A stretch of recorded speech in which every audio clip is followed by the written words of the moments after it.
President, we had a big controversy in the infrastructure bill over how to go about imposing transaction reporting requirements on crypto exchange brokers. I'm very pleased to be able to report that a group of us reached a bipartisan agreement, Democrats and Republicans, the Biden Treasury, so the administration is on board. I want to thank the co-sponsors of the amendment that brought everybody together on this, Senators Warner, Senator Lummis, Senator Portman, and Senator Sinema, all in agreement on this. And I should point out, I appreciate Senator Ron Wyden's work throughout this entire process.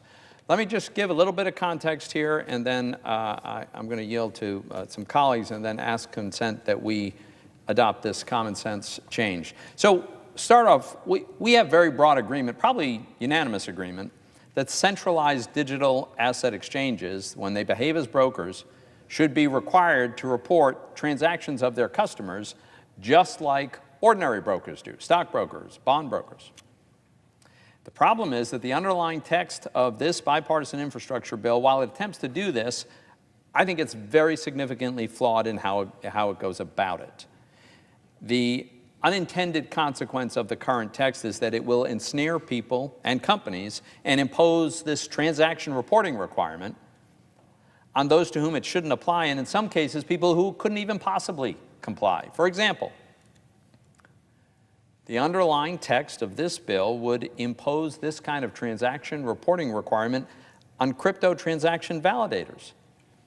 These are the people that are building out the blockchain by validating a transaction. They would be obligated to report things like a name and a tax ID number and associated with the dollar amount. They don't have that information. For them, the transaction is just an anonymized number. Doesn't make any sense at all. Also, people who write software code and then have no further involvement in any transactions, I think they'd be captured by this language in the underlying bill. And certainly that doesn't make any sense. It would apply to anybody who's providing a service that effectuates these transactions. Think about the parallel in the ordinary securities brokerage business. I mean, think about Merrill Lynch. We require Merrill Lynch to report the information about me if I give them my money to buy stock. That makes sense. But we don't require the electric company that provides electrical service to Merrill Lynch to make any such reporting, because that would not make sense. So what happened was a group of us came together to clarify the rules of who are the actual brokers of cryptocurrency who should be responsible for the transaction reporting requirement. We're not proposing anything that's the least bit sweeping or radical.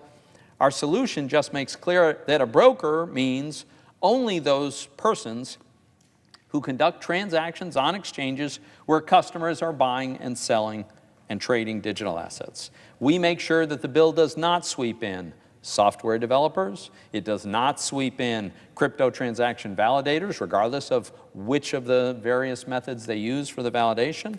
Doesn't sweep in node operators or any other non-brokers. But anyone who owes any tax from a cryptocurrency transaction should pay their tax obligation. And so if you're actually a crypto broker, you would be required to turn over that information under our approach. Our amendment would do that. But it's important that the reporting requirement only apply to those kinds of intermediaries. Now, I don't think any one of us co-sponsors thinks that our solution is absolutely perfect, but it is a big improvement over the underlying text. I would also point out that this space is changing. It's changing fast. A year from now, people will have come up with innovations and applications that we can't even imagine, that probably nobody has even thought of yet. And what I don't want to do is impose a burden that's going to stifle that kind of innovation. What we shouldn't do is have an overly broad mandate or reporting requirement on people who can't even comply. We shouldn't favor or punish any particular methodology or platform design or validation mechanism. And we shouldn't, Mr. President, stifle innovation. So there's time to do this. There's an agreement. It's bipartisan. The White House is on board. We can get this done. We can do it right now. I'm going to yield to my colleague from Wyoming, before making a unanimous consent request. The senator from Wyoming. Mr. President, I'm pleased to join with my colleagues in urging the Senate to allow this widely supported bipartisan amendment to move forward. I want to thank Ranking Member Toomey, Senator Warner, Senator Portman, Senator Sinema, and Chairman Wyden. Chairman Wyden, in particular, thank you for your early commitment to me to get this right and for your partnership.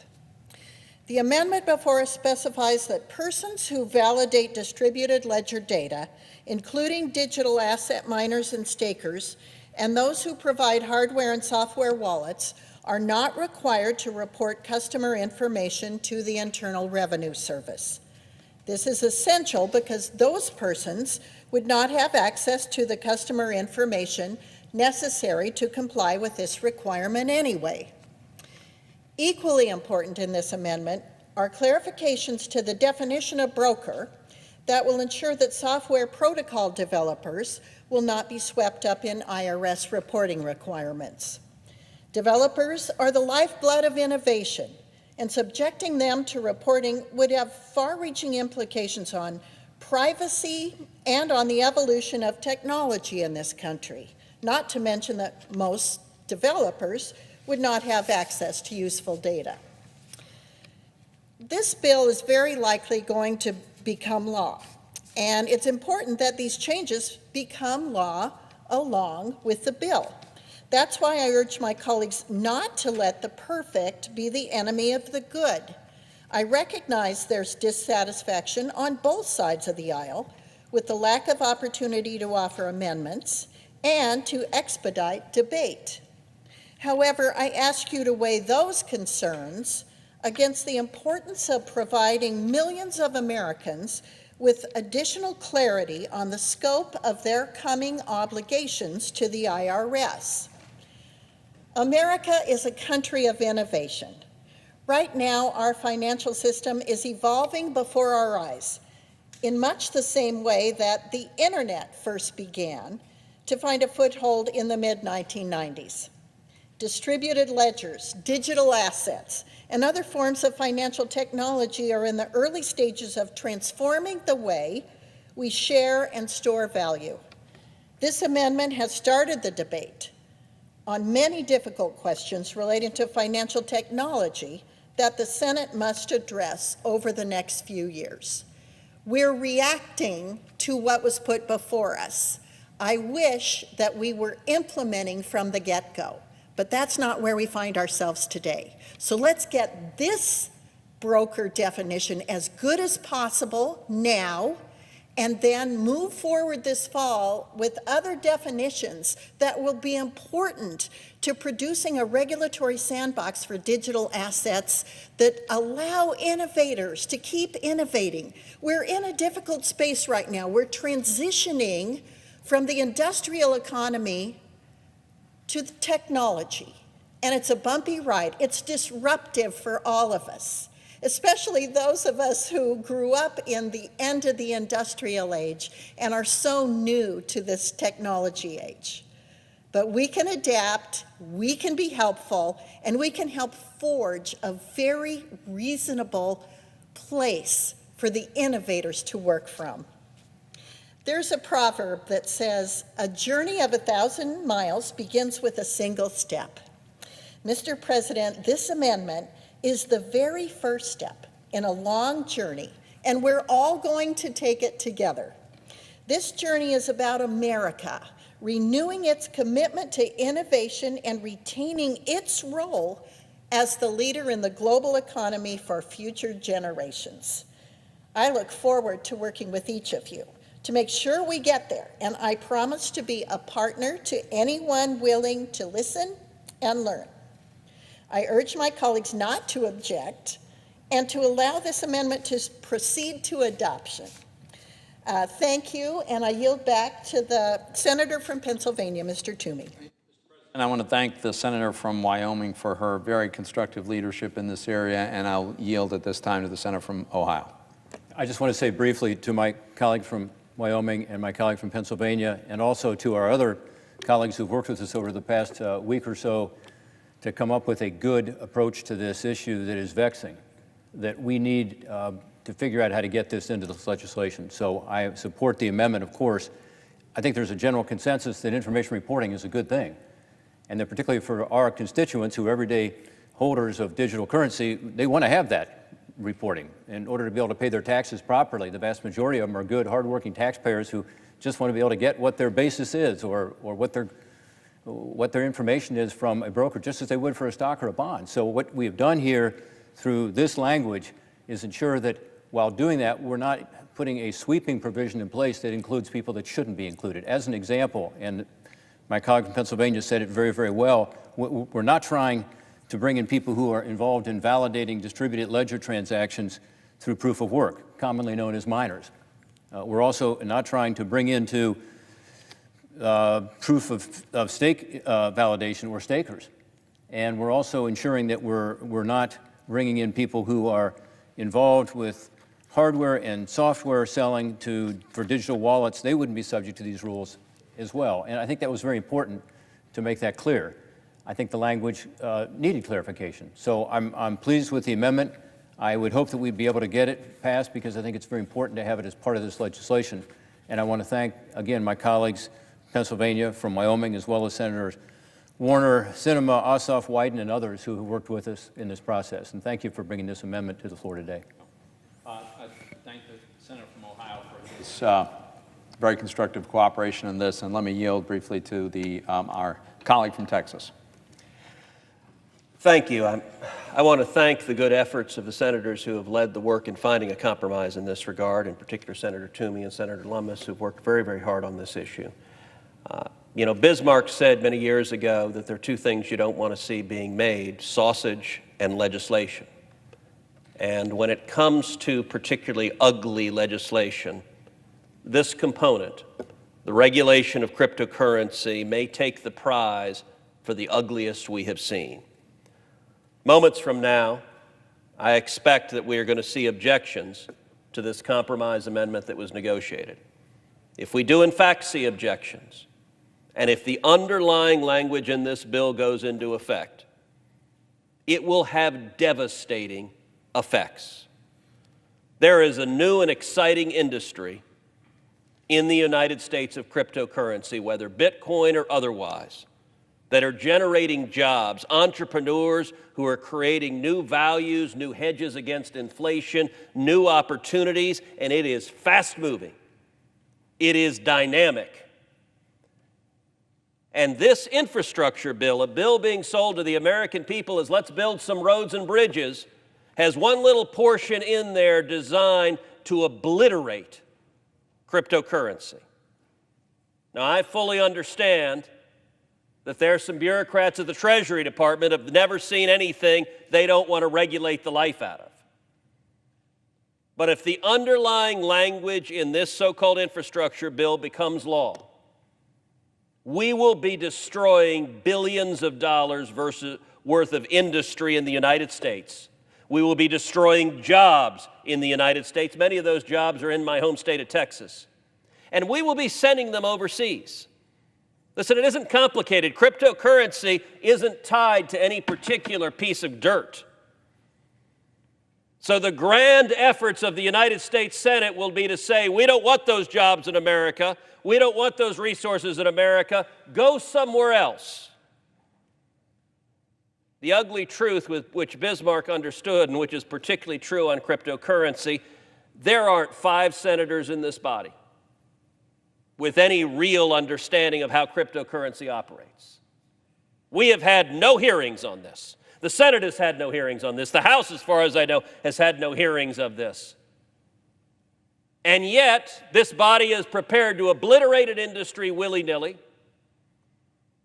Or for that matter, the compromise, and listen, the compromise that was put forward would be a meaningful improvement, would do much, much less damage. But even the compromise would essentially kick the can down the road and allow bureaucrats at Treasury to do massive damage. And the bureaucrats at Treasury don't understand this any better than does the United States Senate. The right outcome, I think, is an amendment I introduced. Strike the whole damn thing. If we want to legislate on this, actually do our jobs. Be a deliberative body, hold hearings, listen to witnesses, understand the consequences, know what we're doing.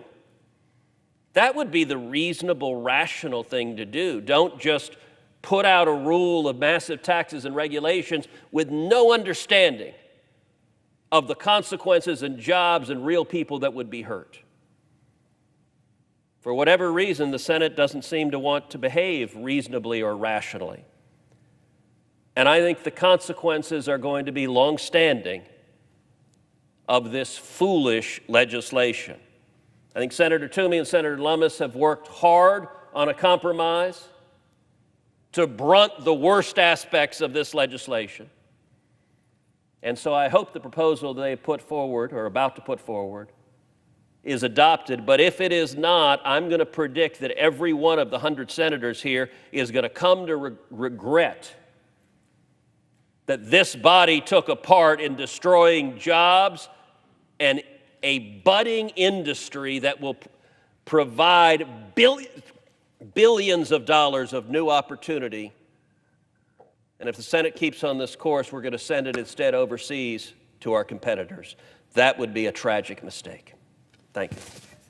Mr. President, Senator from Pennsylvania. I ask unanimous consent that notwithstanding adoption of Substitute Amendment 2137, the Toomey, Warner, Lummis, Sinema, Portman Amendment number 2656 be agreed to. Is there objection? Mr. President, The senator from Alabama. reserving the right to object, I ask that the senator from Pennsylvania modify his request to include my amendment number 2535 dealing with defense infrastructure to this bill, and that it be agreed to. Does the senator from Pennsylvania so modify? I do. Is there any objection to the request as modified? Reserving the right to object. The senator from Vermont. Mr. President, as I understand it, the senator from Alabama is interested in increasing military spending by some $50 billion. You know, there's a headline in the New York Times today. It doesn't talk about the fact that the United States now spends more than the next 10 nations on the military. Doesn't talk about the fact that the Pentagon is the only major agency of government that has not submitted successfully to an independent audit.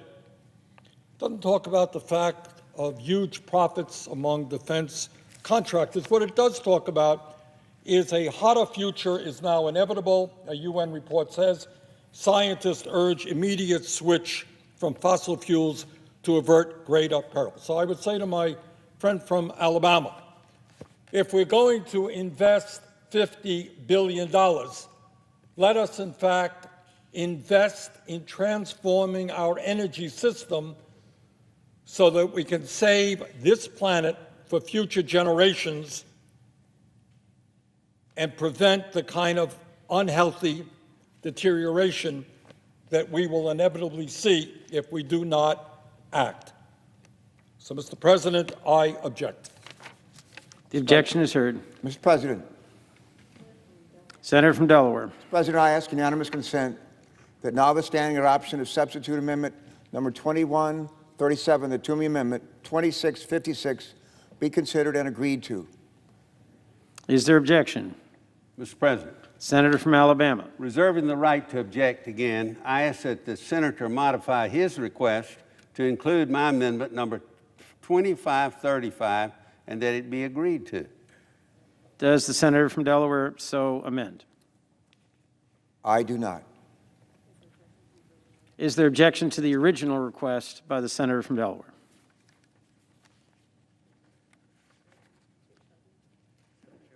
I object. The objection is heard.